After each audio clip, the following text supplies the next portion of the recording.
ni igihugu kirimo abasitari bagiye batandukanye ndetse izina ry'abo basitari niryo ribatunga umunsi ku wundi. Filimi nyinshi zisohotse muri kino gihugu nta muntu wapfa kuyanga niko yaba imeze kose, aba ari filimi ziteguranye ubwenge. Izi ni filimi z'Abahinde. Twavuga ko mu myaka 5 ishize Abahinde bafashe isi muri sinema, bakora filimi nyinshi kandi nziza zigakundwa. Uyu munsi tugiye kurebera hamwe zimwe muri filimi zitezwe kuzasohoka zirimo ibyamamare muri mwaka 2025. Icyo ngusaba ni ukugumana nanjye kugira ngo tuzajye ucika n'ibiganiro tubagezaho. Nkibutse ko iyi channel yitwa Rukezo, kandi subscribe maze ufungure inzogera kugira ngo udacika n'ibiganiro tubagezaho umunsi ku wundi.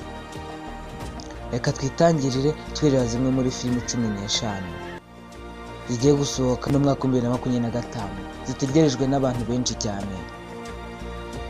Izi filimi zirimo n'abasitari mwagiye mukunda bagiye batandukanye. Ku mwanya wa 15 wa filimi yitwa Hera Fairy 3 irimo umugabo w'icyamamare cyane Akshay Kumar ndetse na Sunil Shetty. Ku mwanya wa 14 hari filimi nziza cyane Houseful, nayo igaragamo witwa Akshay Kumar, akaza n'umukobwa mwiza cyane, umwe mu bakobwa uza mu bakobwa 10 beza bateye neza ndetse banafite igikundiro mu gihugu cy'Ubuhinde, Jacqueline Fernandez. Hakaza n'uwitwa Nargis Fakhri, uyu muramuzi cyane. Ku mwanya wa 13 Salari, harimo umugabo ukunzwe cyane Prabhas. Iyi Salari ni igice cya kabiri kizasohoka. Ku mwanya wa 12 Alpha, harimo umukobwa mwiza cyane nka Alia Bhatt. Ku mwanya wa 11 Tama, akaba ari umusitari nka Ayushmann Khurrana. Ku mwanya wa 10 Deraja Saab, tukadusangamo umugabo ukunzwe cyane nka Sanjay Dutt. Ku mwanya wa 9 Shiva. Ku mwanya wa 8 Diva, akaba arimo umugabo w'icyamamare nka Shahid Kapoor. Ku mwanya wa 7 Skyforce, ikaba izagaragamo umugabo w'umusitari nka Akshay Kumar. Ku mwanya wa 6 Vidyamarchi, ikaba irimo umusitari nka Sanjay Dutt ndetse na Ajit Kumar.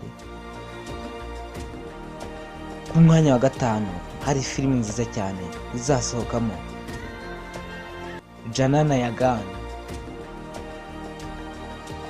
Ku mwanya wa 4 Kuri. Ku mwanya wa 3 Toxic. Ku mwanya wa 2 Kandari, ikaba izagaragaramo umugabo nka Salman Khan ndetse na Sunil Shetty. Ku mwanya wa 2 harimo filimi nka Kantara Legend. Izi ni zimwe muri filimi zizasohoka mu mwaka 2025 ndetse zitegerejwe n'abantu benshi. Gusa sizi gusa ni filimi nyinshi cyane, gusa twagwitemo 15 zitegerejwe n'abantu benshi. Wakoze kudukurikira.